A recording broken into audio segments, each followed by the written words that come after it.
menyembah Engkau, beribadah bersama-sama Tuhan Yesus. Kami mau angkat hati, kami mau tinggikan Engkau Tuhan Yesus. Terpuji nama-Mu Tuhan. Engkau Tuhan, anugerah terbesar dalam kehidupan kami. Haleluya Yesus. Haleluya, terpuji nama-Mu Tuhan Yesus.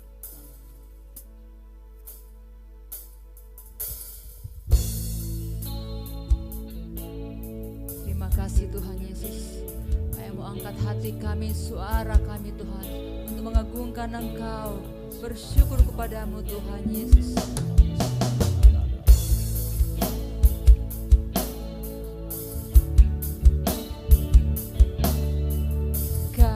Kasih-Mu tiada bertepi, hati-Mu tak terselami, betapa baiknya Engkau, ku bersyukur padamu. Perkenanan-Mu ya Tuhan nyata di dalam hidupku. Sungguh Kau yang termulia, jiwaku pun menyembah.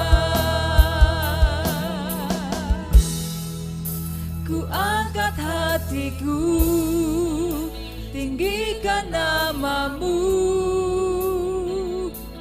karena Yesus Kau anugerah terbesar. Ku naikkan syukurku untuk kemurahan-Mu, hanya Yesus Kau anugerah terbesar. Perkenanan-Mu ya Tuhan, melayakkan kami Tuhan.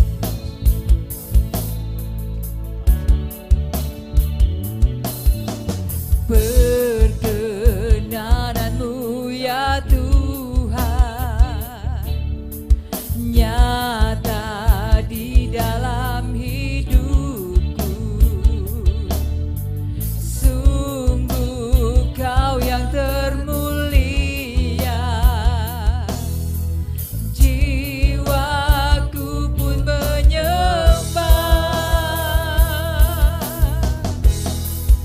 Ku naikkan hatiku, tinggikan nama-Mu, karena Yesus Kau anugerah terbesar. Ku naikkan syukurku untuk kemurahan-Mu,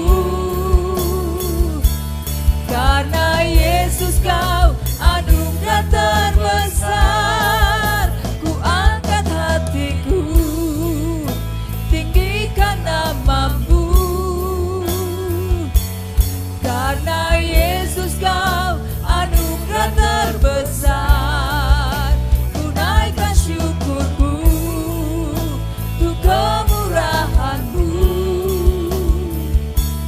karena Yesus Kau anugerah terbesar. Ku angkat hatiku, tinggikan nama-Mu, amin, karena Yesus Kau anugerah terbesar. Ku naikkan syukurku untuk kemurahan-Mu, karena Yesus Kau anugerah terbesar. Karena Yesus Kau anugerah terbesar.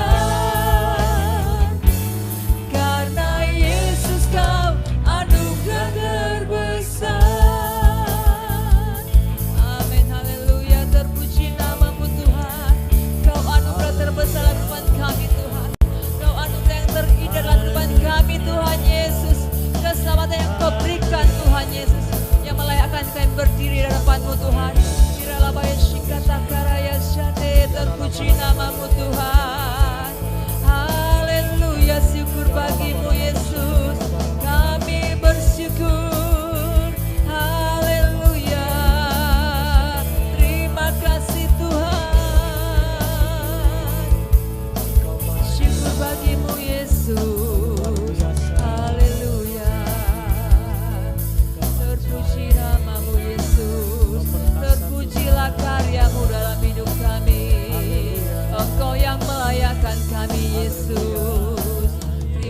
kasih Tuhan Yesus, terima kasih Bapa Surgawi. Terima kasih karena anugerah-Mu Tuhan. Engkau layak akan kami berdiri di depan-Mu Tuhan. Karena anugerah-Mu penebusan-Mu Tuhan Yesus. Engkau layak akan kami Tuhan menghampiri tahta-Mu Tuhan. Terpuji nama-Mu Tuhan. Pagi hari ini dengan segenap hati, jiwa dan kekuatan kami, kami bersuka cita, kami bersorak-sorak memuliakan Engkau Tuhan kami yang dahsyat, Tuhan kami yang berkuasa. Terima kasih Tuhan, di dalam nama Tuhan Yesus Kristus. Haleluya, amin. Mari jemaat sudah makin berdiri. Kita akan memuji Tuhan dengan penuh sukacita pada pagi hari ini, amin. Yang ada di tempat ini maupun yang ada di rumah, mari kita memuji Tuhan dengan sukacita.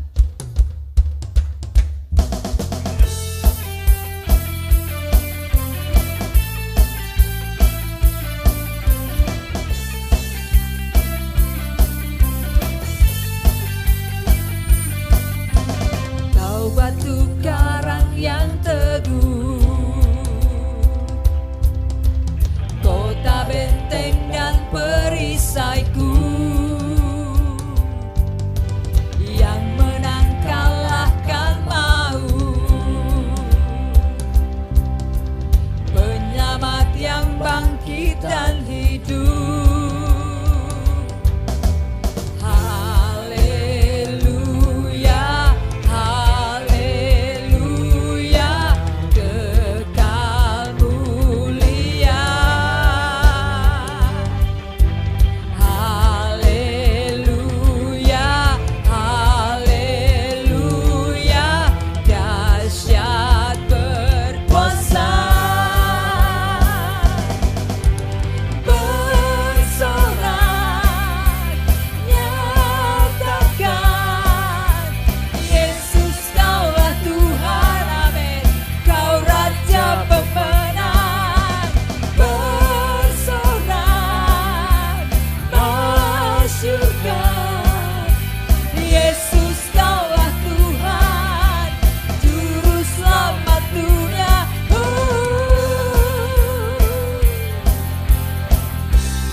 Perlindungan, tubuh pertahanan.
Yesus, Tuhan yang kami andalkan. Haleluya. Puji nama-Mu Tuhan Yesus. Tuhan sungguh baik saudara, amin. Kita tidak bisa mengukur kebaikan dan kasih Tuhan.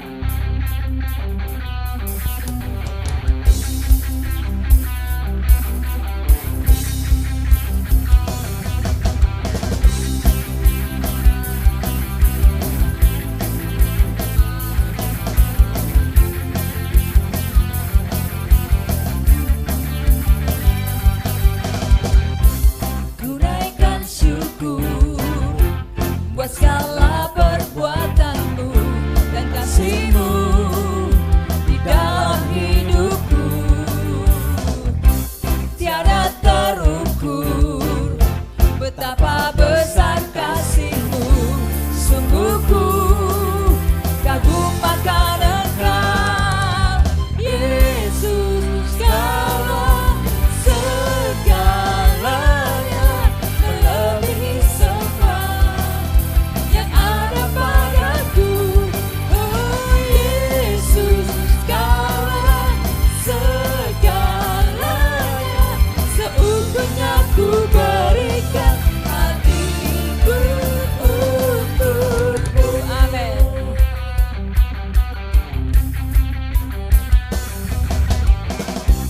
Ku naikkan syukur buat segala perbuatan-Mu dan kasih-Mu di dalam hidupku, tiada terukur betapa besar kasih-Mu. Sungguh ku kagum akan Engkau, Yesus, Kau segalanya melebihi semua yang ada padaku. Oh Yesus, Kau segalanya, seutuhnya ku berikan hatiku untukmu. Yesus, Kau segalanya melebihi semua yang ada padaku. Oh Yesus, Kau segalanya, seutuhnya ku berikan hatiku untuk. Amin. Yesus, Kau segalanya melebihi semua yang ada padaku. Yesus, Kau segalanya, seutuhnya ku berikan hatiku untuk. Seutuhnya ku berikan hatiku untuk. Seutuhnya ku berikan hatiku untukmu. Amin. Terpuji nama-Mu Tuhan, terpuji nama-Mu Tuhan Yesus. Silahkan Bapak Ibu Saudara duduk. Haleluya Yesus. Dari hari demi hari Tuhan, kami semakin berserah kepadamu Tuhan. Kau ubahkan kami Tuhan semakin seperti Engkau Yesus. Tuhan,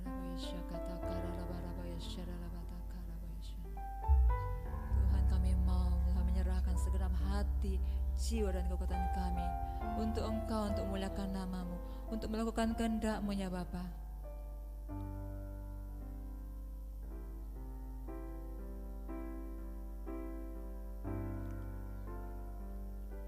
Selidiki aku, lihat hatiku, apakah ku sungguh mengasihi-Mu, Yesus.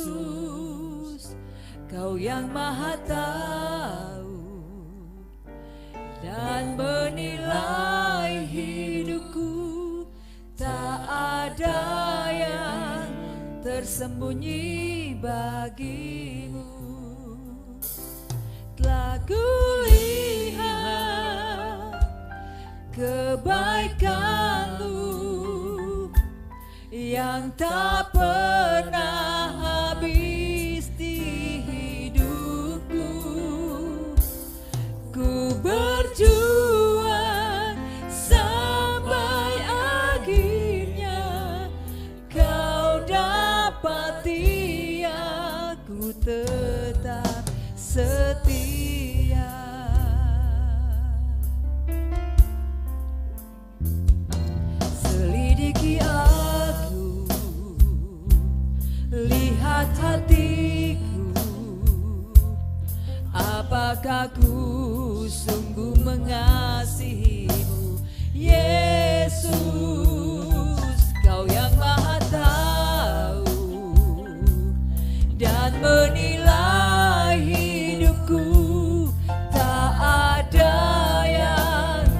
tersembunyi bagimu.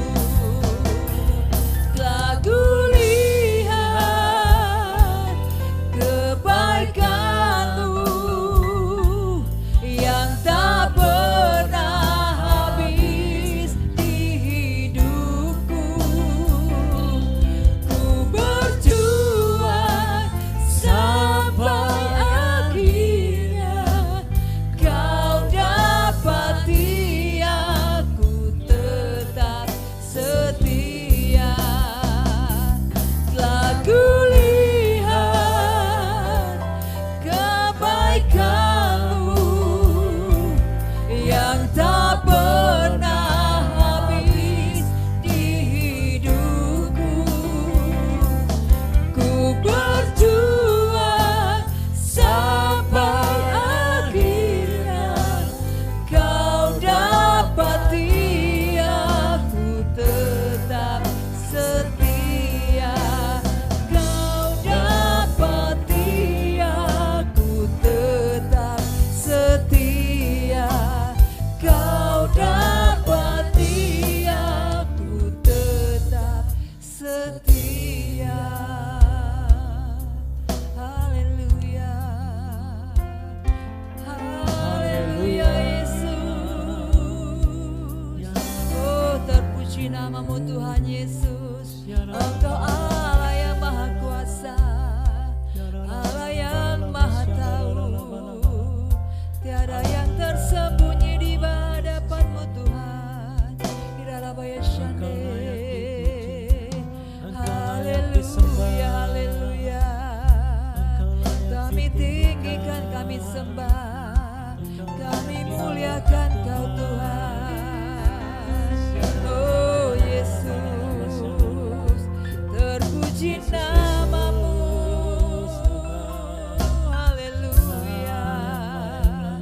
Naramaya Shande.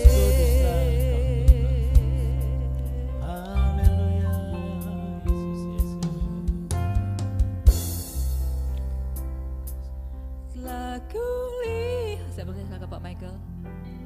Kebaikan-Mu yang tak pernah habis di hidupku. Ku berjuang sampai akhirnya Kau dapati aku tetap setia. Telah kulihat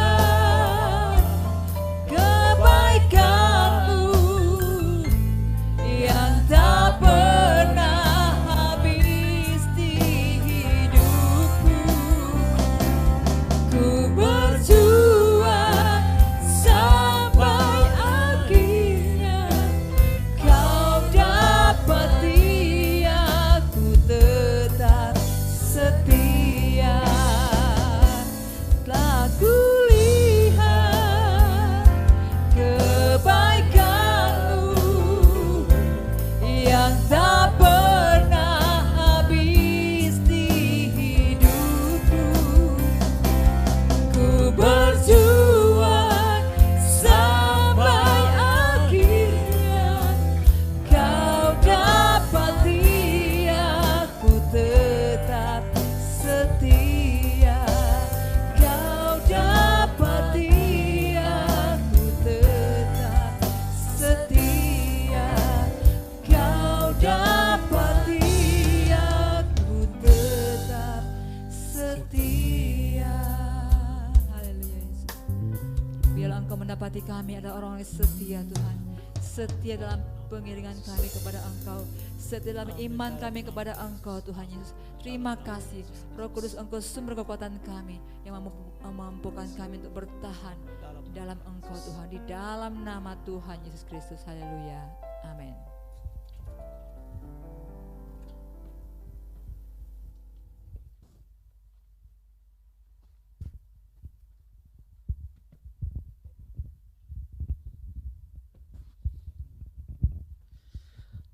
Tes.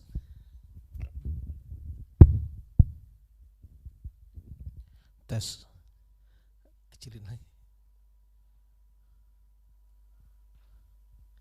Selamat pagi Bapak Ibu, saudara semua. Hari ini saya ingin berbagi kepada saudara tentang the enemy of truth, ya, musuh daripada kebenaran. Ini merupakan hal yang sangat penting sekali, saudara. Ya, seringkali kita melihat sesuatu yang kelihatannya kecil, namun sebetulnya dapat membentuk karakter kehidupan kita menjadi sangat kuat. Ya. Nah, saya akan memulai dengan begini, saudara. Bahwa ada mitologi di Yunani tentang dewa-dewa. Saudara tentu tahu ya. Ada banyak dewa di di Yunani. Kepercayaan mereka bahkan menjadi mitologi, suatu keyakinan. Nah, ada seorang dewi, ya, dewi. Dia putri dari dewa Nyx dan Erebus. Namanya Apate, saudara. Dia adalah dewi penipuan, kebohongan, dan tipu muslihat. Apate ini merupakan sosok yang sangat jahat sekali, saudara. Dia keluar dari kotak Pandora dan bekerja di tengah dunia. Dewi ini disebut sebagai dewi penipuan, kebohongan, dan tipu muslihat. Nah, Apate merupakan salah satu dari beberapa saudara, ya, dan saudara-saudaranya ini menarik sekali, saudara, karena namanya adalah yaitu Geras, dewa penuaan, Oisis, dewi penderitaan, Moros, dewa ajal, Momus, dewa ejekan, Eris, dewa perselisihan, Nemesis, dewi pembalasan, dan Ker, dewi pembantaian dan kematian yang menyakitkan. Ya, saudara bisa bayangkan, Apate mempunyai saudara-saudara yang namanya menyeramkan dan memunculkan karakter-karakter yang menyeramkan.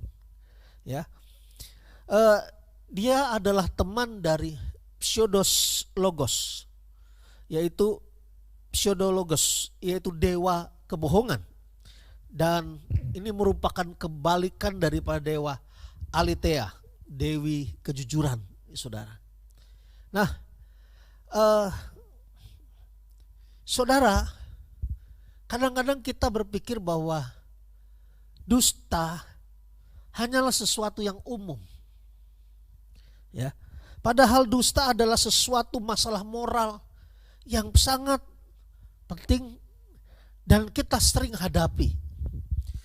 Dusta mempengaruhi bukan hanya pribadi kita, tetapi juga bisa keluarga, kehidupan sosial, ya, praktek bisnis kita, hiburan, musik, dan yang lain-lain. Mempengaruhi sekali, saudara. Dusta ada di mana-mana, di sekolah, ya, di lapangan pertandingan, di toko, bahkan di gereja, di antara saudara-saudara kita, ya. Bahkan lebih lagi, bisa juga di antara para hamba Tuhan. Nah, dalam sebuah buku yang berjudul The Day American Told the Truth, penulisnya adalah James Patterson dan Peter Kim, mengatakan bahwa 91% orang Amerika berbohong, saudara, secara teratur. Bayangkan, 91% orang Amerika berbohong secara teratur. Nah, sekarang coba saudara, kalau menurut saudara, berapa persen orang Indonesia yang suka berbohong? Coba bayangkan, kalau orang Amerika 91%, berapa persen orang Indonesia yang berbohong? Kira-kira berapa persen? Kira-kira berapa persen, saudara? 95. Ya mungkin sama lah 91-an segitu saudara. Nah pertanyaannya adalah berapa persen orang Kristen yang berbohong? Gitu saudara. Berapa persen? Kalau orang 91% orang Amerika berbohong secara teratur. Nah berapa persen orang Indonesia yang berbohong dan berapa persen orang Kristen yang berbohong? Kalau begitu saudara. Nah coba saya ingin bertanya ya kepada saudara. Mohon Bapak, Ibu, Saudara menjawabnya dengan kata sudah atau belum gitu ya. Saya ingin bertanya kepada saudara. Jawabannya gampang, sudah atau belum ya. Nah pertanyaan ini dengan gini saudara. Tolong jawab dengan suara yang keras. Sudah atau belum ya. Jawab yang keras. Sudahkah saudara makan pagi hari ini? Ada yang belum, ada yang sudah. Ya, jadi ada yang ini jujur loh saudara. Sudah belum makan pagi hari ini? Sudahkah saudara berbohong minggu ini? Sudah. Ada yang bilang belum. Kalau belum merencana untuk berbohong. Nah, faktanya memang bahwa orang Kristen tidak kebal dari percobaan untuk berbohong, saudara. Coba kita lihat di dalam Efesus pasal 4 ayat 20 sampai dengan 25.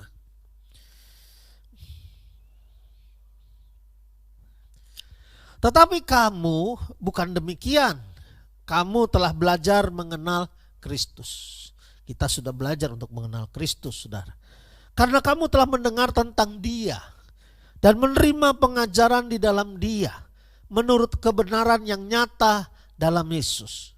Yaitu bahwa kamu berhubung dengan kehidupan kamu yang dahulu harus menanggalkan manusia lama yang menemui kebinasaannya oleh nafsunya yang menyesatkan. Supaya kamu diapain saudara?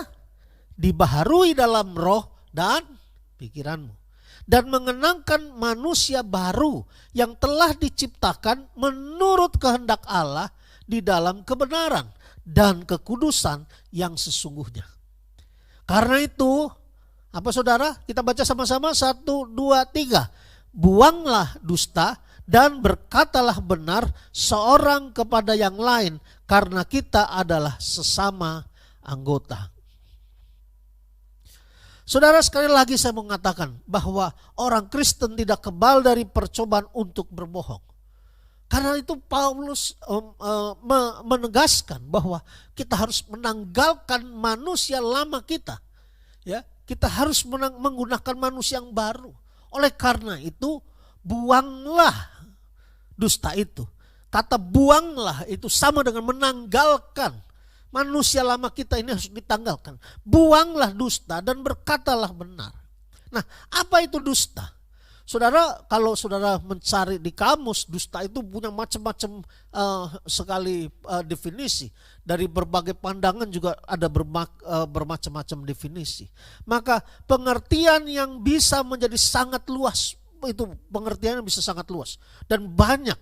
Tapi secara umum, dusta adalah apapun yang bukan seperti yang diakui adalah kebohongan. Itulah dusta. Apa segala sesuatu yang bukan seperti yang diakui. Itulah dusta. Itulah kebohongan.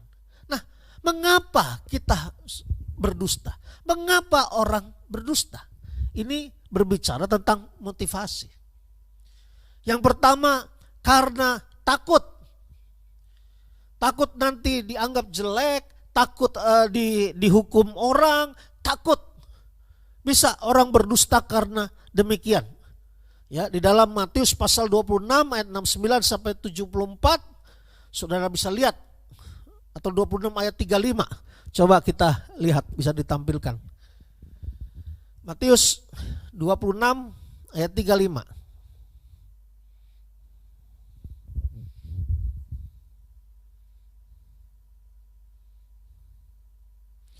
Nah, kata Petrus kepadanya, sekalipun aku harus mati bersama-sama engkau, aku takkan menyangkal tak akan menyangkal engkau. Semua apa saudara? Murid-murid lain pun berkata demikian. Mereka bilang mereka berani untuk menghadapi kematian bersama-sama dengan Tuhan. Tetapi pada kenyataannya apa saudara? Mereka takut. Sehingga Petrus harus berbohong. Kenapa? Dia takut. Bohongnya mengerikan lagi saudara. Dia ngutuk Tuhan. Ya. Dia mengutuk Tuhan. Di dalam kebohongannya itu dia mengutuk Tuhan. Jadi takut apa yang mungkin dilakukan orang terhadap kita. Atau penderitaan yang mungkin dibawa oleh kebenaran. Nanti kalau saya ngomong kebenaran, saya akan mengalami seperti ini Pak. Penderitaan. Takut. Sehingga orang harus berbohong. Nah ini motivasi saudara. Berbicara tentang motivasi. Yang kedua, karena melalaikan tanggung jawab. Orang bisa berbohong karena melalaikan tanggung jawabnya. Dia punya tugas, harus pergi. Tetapi dia tidak melakukannya. Lalu apa yang dilakukan? Berbohong. Yang ketiga, bisa karena menyakiti seseorang. Tujuannya berbohong, berdusta untuk menyakiti orang lain. Itulah mengapa saudara, bohong adalah atau dusta sesuatu yang sangat salah sekali. Karena bisa menyakiti seseorang. Kolose 3 ayat 8 sampai dengan 9. Coba kita membacanya. Kolose 3 ayat 8 sampai dengan ayat 9.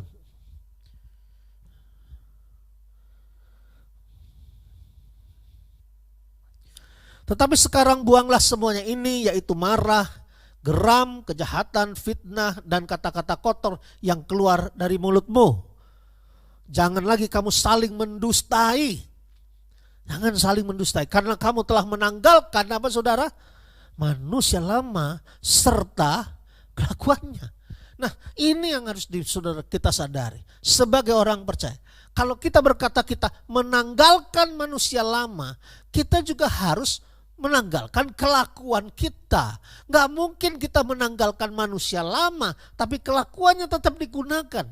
Karena kelakuan itulah yang disebut dengan manusia lama, saudara. Bukan KTP-nya yang baru, bukan identitas daripada paspor saudara yang baru, tetapi kelakuan kita itulah yang disebut sebagai manusia yang baru. Contohnya adalah istrinya Potifar. Dia berbohong. Ya, si Yusuf tidak berusaha untuk melecehkan dia.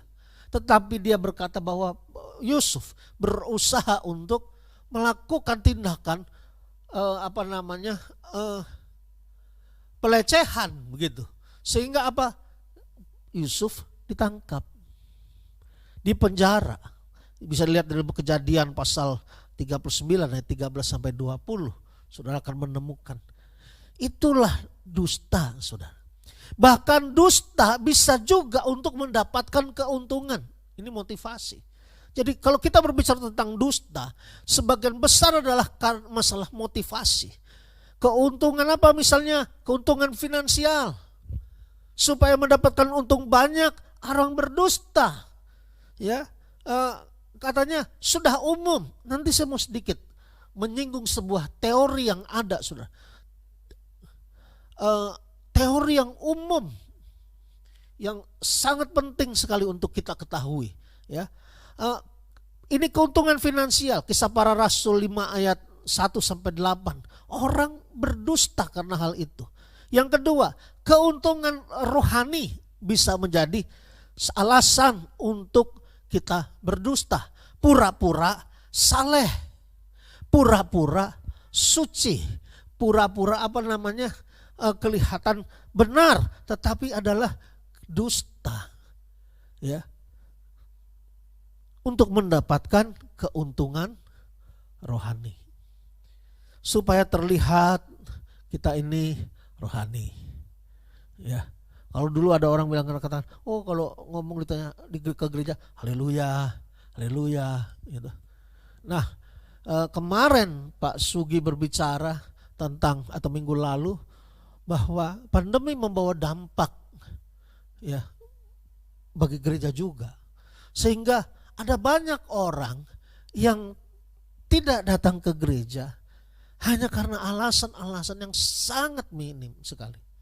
Alasan-alasan yang sebetulnya pada waktu sebelum pandemi tidak pernah dilakukan. Ya. Tetapi rasanya setelah pandemi semua sah untuk dilakukan. Ya. Sehingga gereja sulit untuk mengembalakan. Kesulitan untuk mengembalakan. Online ini sangat menguntungkan. Sangat menguntungkan. Sebagai sebuah pelayanan. Tetapi berapa banyak orang Kristen yang tidak ibadah sebetulnya. Tetapi mengaku beribadah. Kalau ditanya, kemarin ibadah? Iya Pak, saya ibadah online. Padahal enggak. Karena siapa yang tahu? Misalnya seperti itu. Itu kan menyedihkan, saudara. Sebagai gereja, menjadi tanggung jawab untuk membina umatnya, untuk mengenal Tuhan dengan baik. Ya, apalagi di tengah masa-masa yang sukar ini, saudara. Nah, alasan yang lain orang berdusta adalah untuk kebaikan yang lebih besar. Biasanya berarti baik, apa yang baik menurut saya. Saudara harus mengetahui bahwa tujuan yang membenarkan cara itu tidak pernah benar. Tujuan tidak pernah membenarkan cara. Untuk mencapai sebuah tujuan orang seringkali menggunakan berbagai macam cara. Padahal itu tidak benar, saudara. Karena salah adalah kesalahan, tetap salah. Tuhan adalah standar dari kebaikan kita, bukan kebaikan manusia. Jangan pernah bisa kok Pak begini, bisa. Ya, karena standar kita adalah Tuhan. Ya, dan oleh karena itu Tuhan mendefinisikan dan memberitahukan kepada kita apa yang baik yang harus kita lakukan. Saudara, tidak ada alasan yang baik untuk berdusta. Ya, ada yang bilang dusta untuk kebaikan adalah hikmat Tuhan. Salah, saudara. Ada yang mencontohkan seperti Rahab. Rahab ditanya untuk di mana kamu orang-orang Israel itu bersembunyi. Padahal Rahab menyembunyikan orang Israel, tapi Rahab tidak menceritakan. Rahab berkata mereka sudah lari dan akhirnya kedua orang itu lolos. Dan seringkali kita menggunakan kisah Rahab ini sebagai sebuah pembenaran. Saudara harus mengetahui, pada waktu Rahab berkata seperti itu, Rahab adalah orang yang berdosa. Dia adalah seorang pelacur. Dia biasa ngumpetin suami orang. Dia biasa menyimpan laki-laki lain. Dia tahu cara menyembunyikan pria-pria.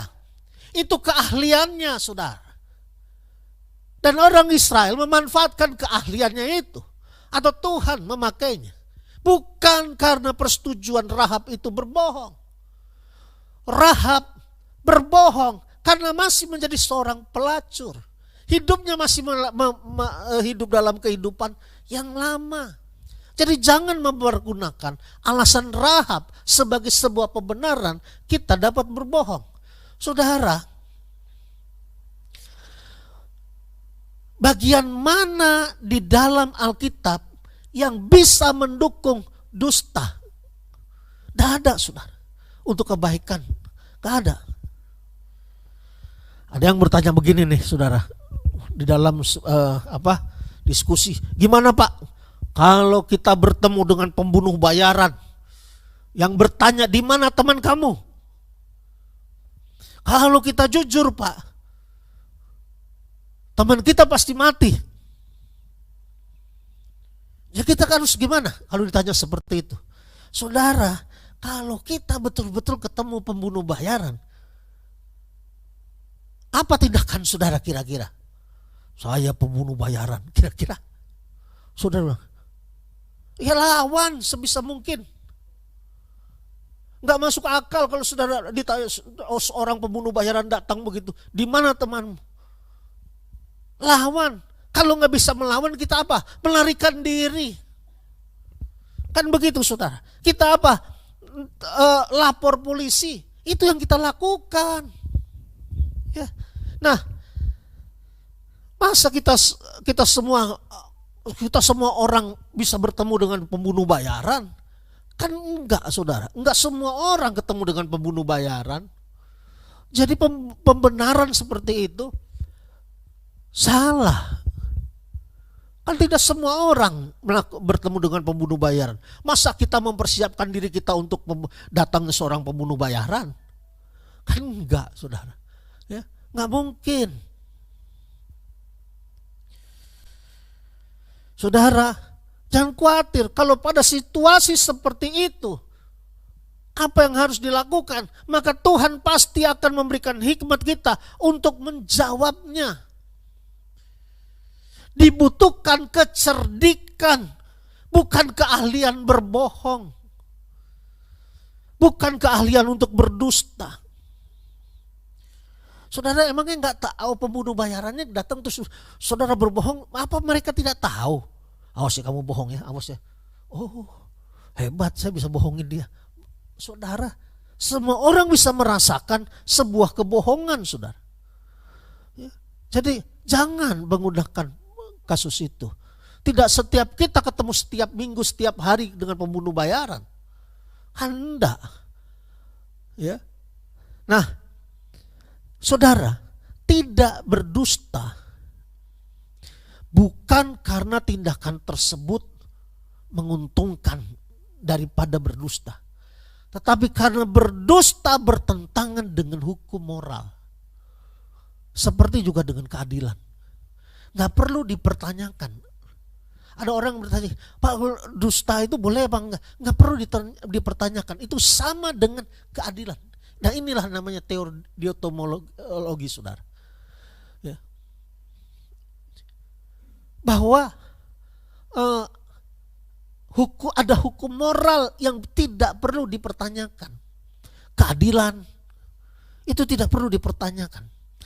Karena manusia wajib berkata benar, entah membawa keuntungan atau kerugian. Nah, norma moral, jangan berdusta dan bertindak secara adil. Tidak perlu dipertimbangkan, saudara. Bisa nggak ya kita bertindak dengan adil? Apakah kita harus bertindak dengan adil? Harus. Itu hukum moral, saudara. Itu hukum etika.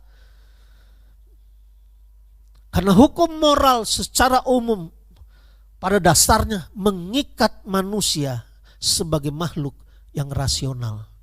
Kita ada punya terikat dengan hal seperti itu. Hukum moral kita. Ya. Jadi jangan pertanyakan apakah dusta itu boleh atau tidak. Karena pada dasarnya hukum moral etika sudah menyatakan bahwa kebohongan atau ketidakadilan tidak diperkenankan. Dampak buruk dari dusta, apa dampak buruknya? Tuhan justru memperingatkan kita untuk jangan berdusta. Karena orang suka berpikir bahwa kebohongannya akan menyelesaikan masalah. Saudara. Seringkali orang berpikir begitu. Saya akan menyelesaikan masalah dengan cara apa? Berbohong. Justru dengan berbohong akan memperumit masalah. Itu yang terjadi saudara.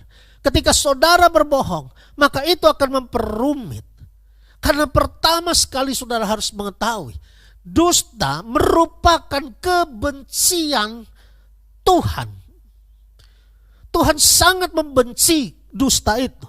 Coba kita lihat Amsal 6 ayat 16 sampai dengan 17. Amsal 6.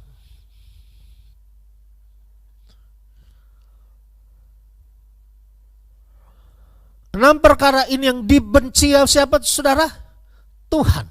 Bahkan 7 perkara yang menjadi kekejian bagi hatinya. Ayat 17. Mata sombong, lidah dusta, tangan yang menumpahkan darah orang tidak bersalah, dan seterusnya. Saudara. Salah satunya adalah lidah dusta. Ya. Jadi kebohongan dianggap sesuatu yang menjijikkan bagi Tuhan. Dusta adalah kejijikan Tuhan. Mazmur 5 ayat 6. Coba kita lihat Mazmur 5 ayat 6.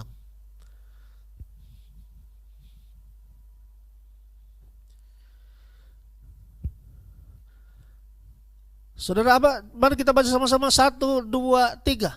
Pembual tidak akan tahan di depan matamu. Engkau membenci semua orang yang melakukan kejahatan.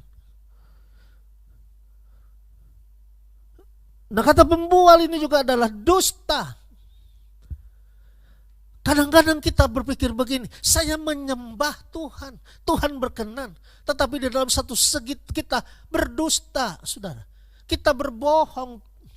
Dan yang berbahaya ketika itu semua menjadi sebuah karakter dalam hidup kita. Nah, itulah bahayanya. Mungkin itu hal-hal yang kecil kelihatannya. Dusta-dusta yang kecil. Tetapi yang berbahaya daripada dusta adalah apa, saudara? Dusta menjadi sebuah karakter. Itulah yang berbahaya. Saudara adalah bagian dari keluarga kita. Ya.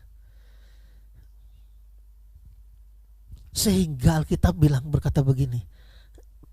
Alkitab memberi alasan mengapa kita tidak boleh berbohong. Efesus tadi ayat 4 ayat 25 berkata apa? Janganlah, buanglah dusta. Karena itu, dan berkatalah benar. Karena kita adalah apa, saudara? Sama anggota. Ya.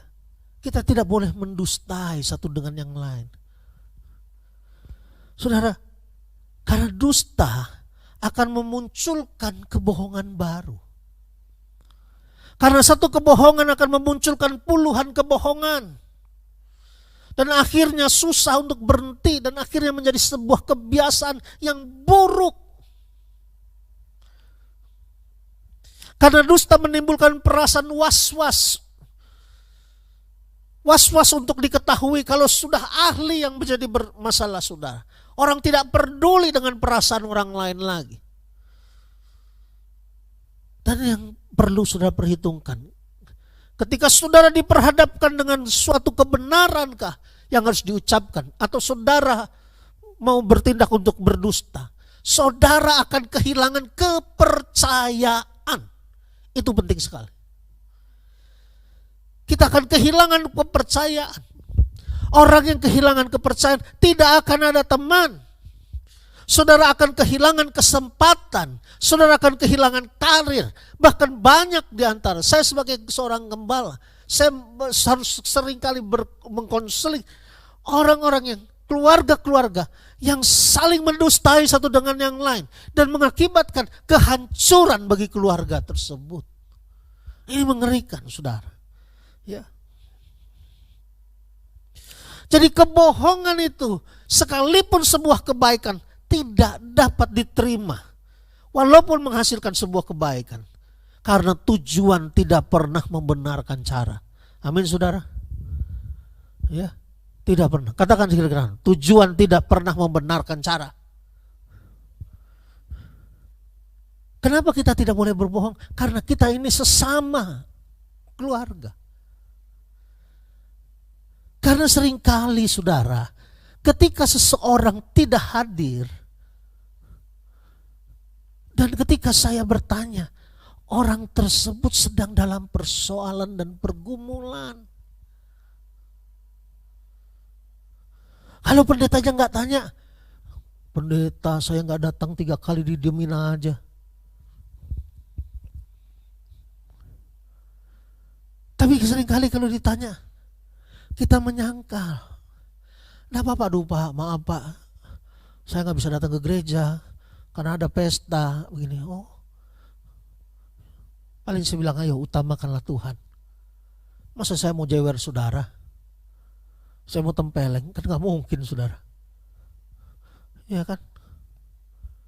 Tapi kita sebagai seorang gembala perlu mengawasi kawanan domba kita. Saya harap tidak ada di sini lagi begitu. Ngomonglah. Satu kali saya bertanya kepada seseorang, kamu kemana aja, udah lama gak kelihatan. Orang itu, oh Pak, setiap minggu saya datang. Lah kalau saya kan yang khotbah saudara, bagaimana bisa setiap minggu saya tidak melihat orang tersebut? Sebagai orang yang sudah sering berkhotbah, kita itu bisa mengenali, bisa membaca situasi, membaca. Saudara melamun, saudara seorang gembala itu tahu saudara. Karena sudah terbiasa berhadapan dengan secara psikologis dengan jemaat. Itu tahu gitu loh. Apalagi kalau Tuhan memimpinnya gitu loh. Ya. Jadi ayolah.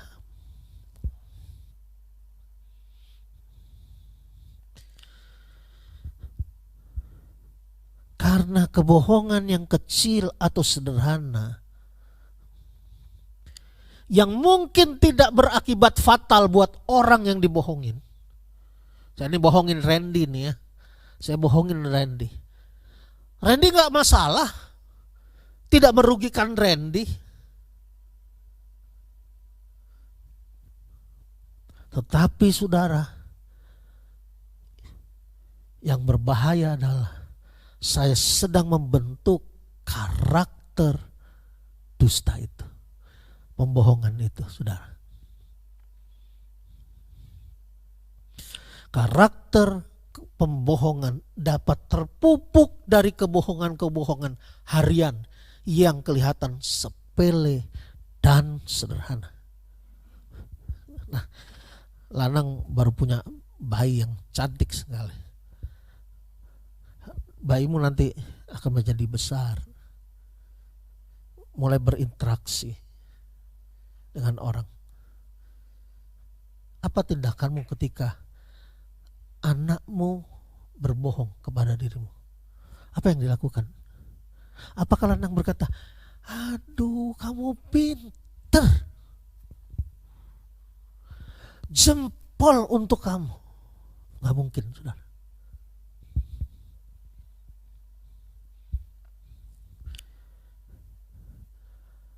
Ayahnya akan marah. Kamu gak boleh bohong. Kenapa saudara? Karena karakter itu dapat terbentuk.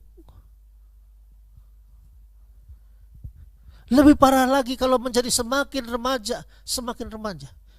Ketika saudara tahu anak yang saudara kasihi berbohong kepada saudara, menipu saudara, apa yang terjadi? Luka di hatimu. Kau kecewa, kau nangis. Aku tidak ajarin kamu berbohong. Kamu berbohong.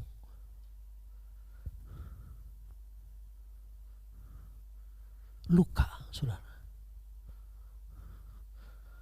Ayah dan ibu yang baik akan terluka, sedih.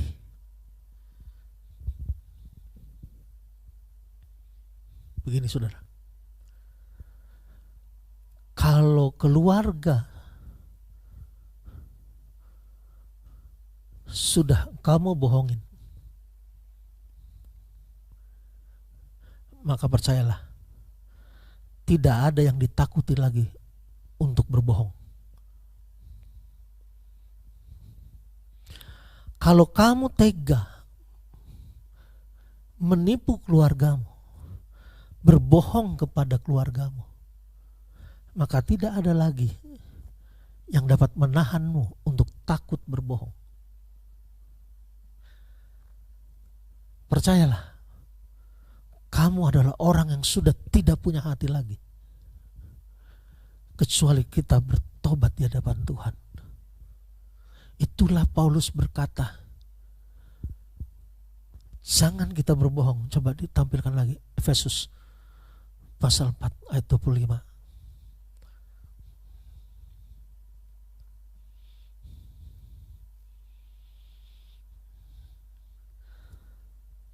Karena kita adalah apa saudara?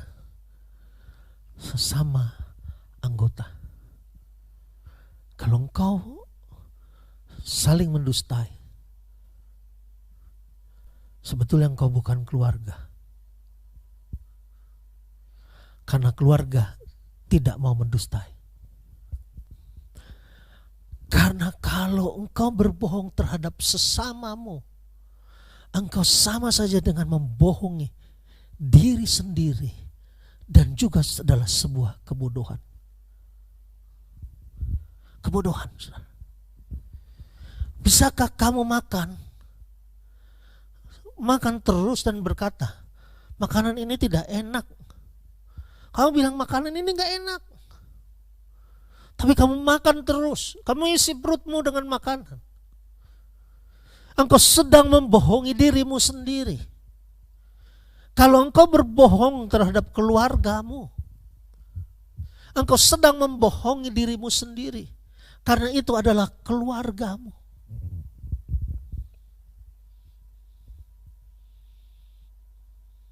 Kalau keluarga saja sudah kamu bohongin, siapa lagi yang takut?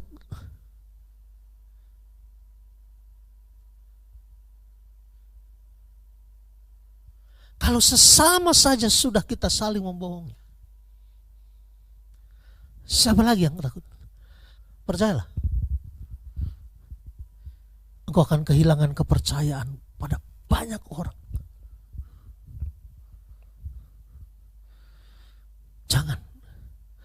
Jangan hancurkan dirimu untuk hal-hal yang sepele. Karena itu sebuah kebodohan, saudara. Kalau Randy berbohong kepada Pak Rudi, itu sebuah kebodohan, saudara.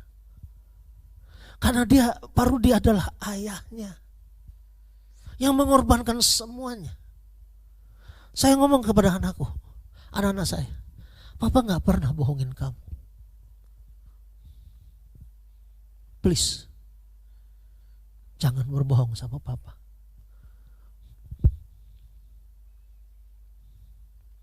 Engkau tidak mau dong membangun karakter bohong pada keluargamu. Adakah di sini yang berkata, Pak, saya kepengen supaya anak saya pintar untuk berbohong. Dan saudara bangga. Saudara sedang menggali kehancuran bagi dirinya.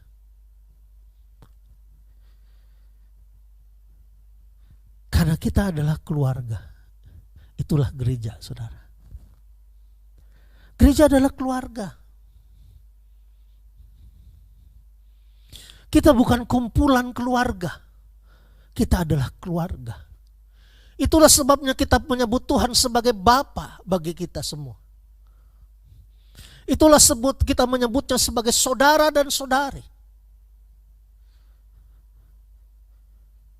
Kita dipersatukan bukan karena biologis, masalah biologis. Tapi kita dipersatukan oleh darah yang sama, yaitu darah Yesus. Darah Yesuslah yang menyebabkan kita menyebut kita masing-masing sebagai saudara di dalam Tuhan.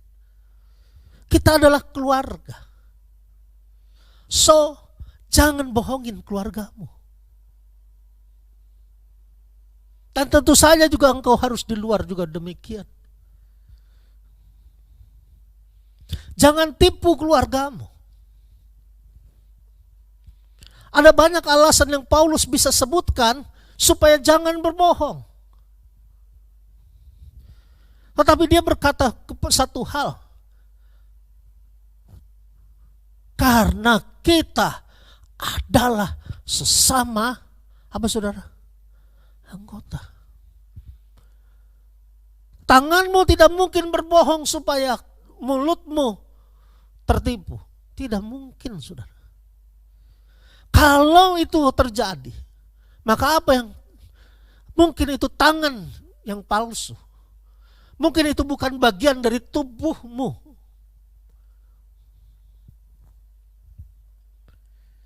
Karena engkau tidak akan tega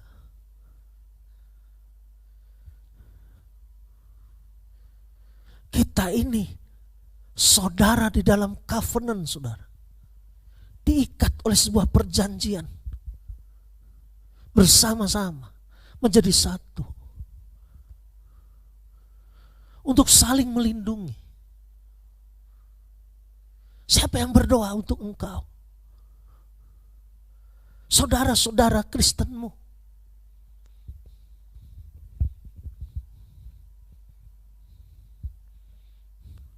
Siapa yang menjadikan berkat itu turun? Ketika kita bersatu bersama. Ketika kita saling melindungi satu dengan yang lain. Sama seperti kepada anak-anak saya. Saya tidak mungkin tega untuk berbohong kepada saudara. Apalagi untuk mendapatkan keuntungan, untuk menyakiti saudara. Oleh karena itu Paulus berkata di dalam Efesus pasal 4, tanggalkanlah manusia lamamu. Paulus sedang mengkontraskan dua gaya hidup yang belum mengenal dan yang sudah mengenal Allah. Kalau engkau berbohong terus dan menjadi sebuah karakter dalam hidupmu, jangan-jangan engkau belum mengenal Allah. Karena ini jelas, Paulus menuliskan antara manusia lama dengan manusia yang baru, saudara. Orang-orang Kristen berada dalam proses untuk menanggalkan manusia lama dan mengenangkan manusia baru. Berapa tahun saudara sudah bergereja? Berapa tahun saudara membaca Alkitab? Berapa tahun saudara sudah menyembah Tuhan di dalam ibadahmu?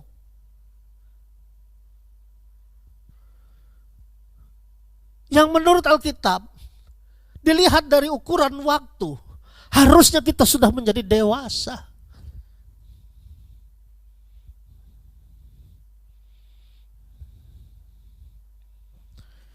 Oleh karena itu Paulus bilang, buanglah dusta dan mengatakan kebenaran. Itu dianggap sejajar, saudara. Buanglah dusta dan berkatalah benar, itu sejajar. Karena membuang dusta adalah anak kalimat, sedangkan kebenaran, mengatakan kebenaran adalah induk kalimat. Membuang dusta hanyalah salah satu cara kita mencapai hal tersebut, mengatakan kebenaran. Tetapi seringkali kebenaran itu tidak boleh disampaikan karena dusta yang menghalangi kita. Saling mengatakan kebenaran harus menjadi budaya dalam komunitas orang percaya. Tuhan Yesus memerintahkan kita untuk berkata ya di atas ya dan tidak di atas tidak. Sekali lagi saya mau sampaikan kepada kita semua. Berkatmu akan turun kalau kita bersatu bersama. Amin, saudara. Bagaimana untuk bersatu bersama? Jangan bohong. Jangan dustai keluargamu. Tanya sama istrimu. Tanya sama suamimu. Tanya pada anakmu. Senangkah kalau aku mendustaimu? Tidak ada yang senang. Lalu apa ya akibatnya? Kalau begitu karakter harus kita ubah. Amin, saudara. Tanggalkanlah dusta. Sekali lagi mari kita bersama-sama katakan, tanggalkanlah dusta. Berkatalah benar seorang dengan yang lain. Ada orang yang berkata karena kadang-kadang berkata benar itu menyakitkan. Saya mau bertanya, yang punya orang tua atau yang menjadi orang tua, ketika anakmu berkata benar,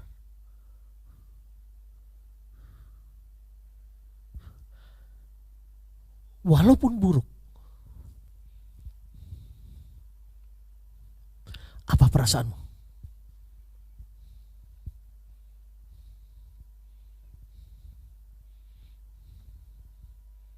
Saya mau tanya sama orang tua. Kalau anakmu berkata benar, sekalipun buruk, apa perasaanmu? Saya mau sampaikan, engkau bangga.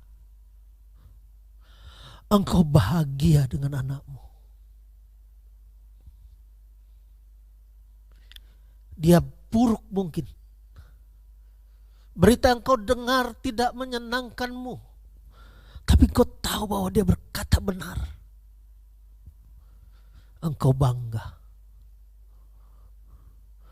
Engkau senang. Coba kita lihat. Ketika sang prodigal son, anak yang memberontak itu pulang. Bapaknya menyambut. Dipeluknya anak itu. Apa yang dikatakan oleh anak itu? Dia minta ampun. Dia hancur. Dia gagal. Dia habiskan harta orang tuanya. Tapi bapaknya memeluk dia. Memberikan yang terbaik lagi.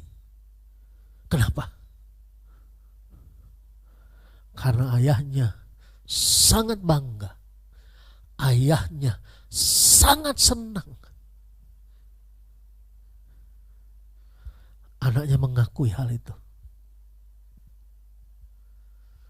Bagi saudara yang punya anak, saudara akan mengerti hal itu. Jangan marah kalau anakmu berkata benar. Jangan dendam. Anakmu harus mengetahui bahwa engkau bangga. Anakmu harus mengetahui bahwa engkau bersuka cita karena dia mau jujur.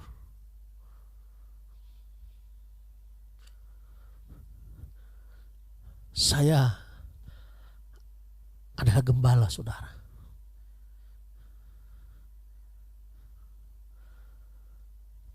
Kalau saudara berkata jujur,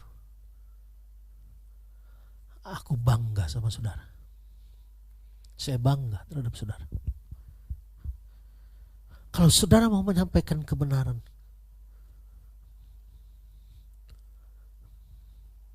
saya mau sampaikan, saya senang dengan saudara.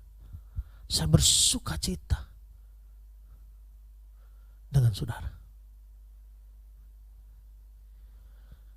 Saudara tahu, yang paling menyedihkan kalau orang mendustaimu tanpa engkau tahu, atau tanpa orang itu tahu bahwa kamu tahu. Itu sedih, saudara. Engkau tahu. Itu juga yang sering saya merasa sedih.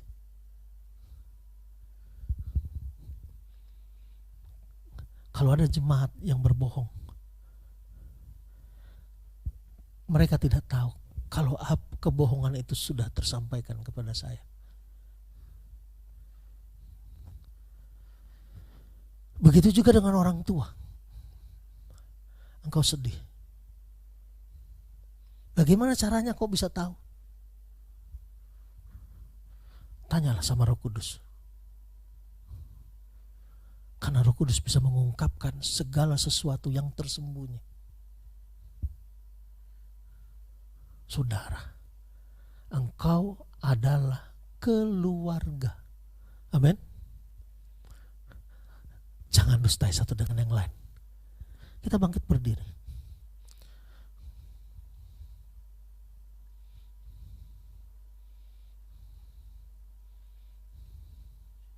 Ada satu lagu tentang keluarga bersama-sama melayani Tuhan. Silahkan Pak Sony. Tes.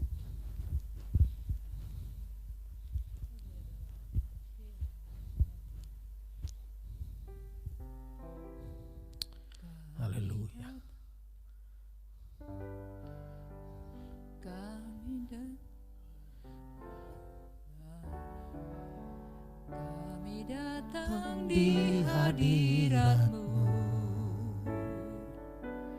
dalam satu kasih dengan bersehati, berjanji setia sampai akhir. Mengasihi-Mu, mengasihi-Mu Tuhan. Tuhan, bersama keluargaku melayani Tuhan, bersama keluargaku melayani Tuhan, bersatu selamanya mengasihi Engkau. Tiada yang dapat melebihi kasih-Mu ya Tuhan. Bagi kami Engkau segalanya.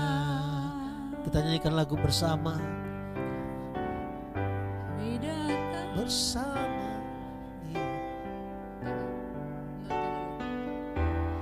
dalam satu kasih dengan bersehati,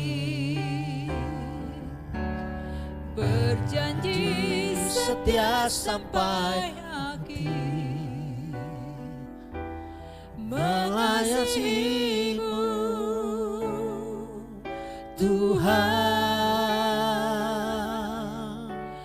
Bersama keluargaku melayani Tuhan, bersatu selamanya mengasihi Engkau. Tiada yang dapat melebihi kasih-Mu ya Tuhan.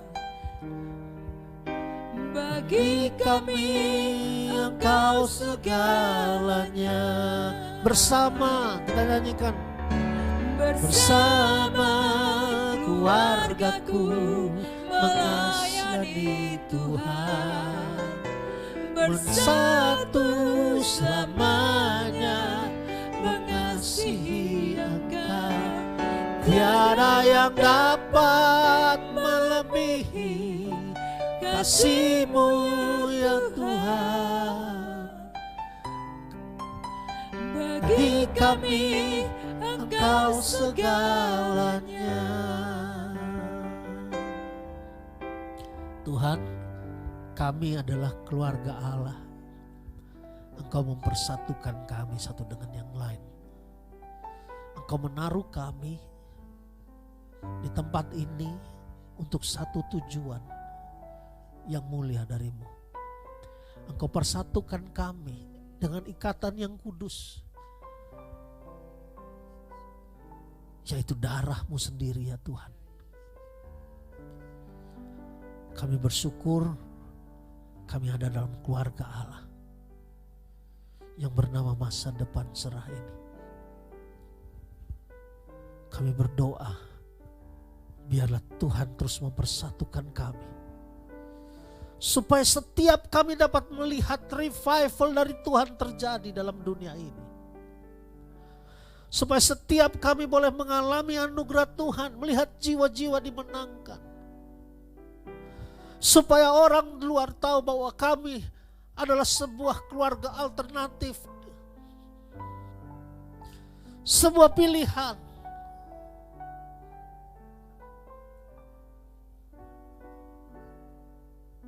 Kami mau menjadi seperti itu Tuhan.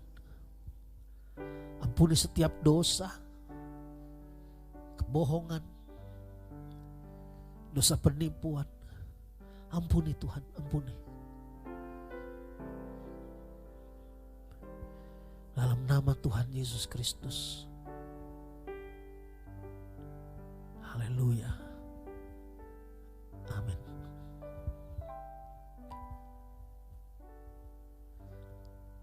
Terimalah berkat daripada Allah Bapa, kasih daripada Tuhan Yesus, serta persekutuan daripada Roh Kudus menyertai saudara sampai selama-lamanya. Yang percaya berkata amin. Silakan saudara duduk, dimatikan. Udah. Oke. Saudara, mengapa saya cut segini? Saya ingin Pak Sony menceritakan pengalaman rohaninya. Kemarin, beberapa hari yang lalu, saya harus membawa Pak Sony untuk pergi ke UGD, saudara. Karena sakit di kepalanya.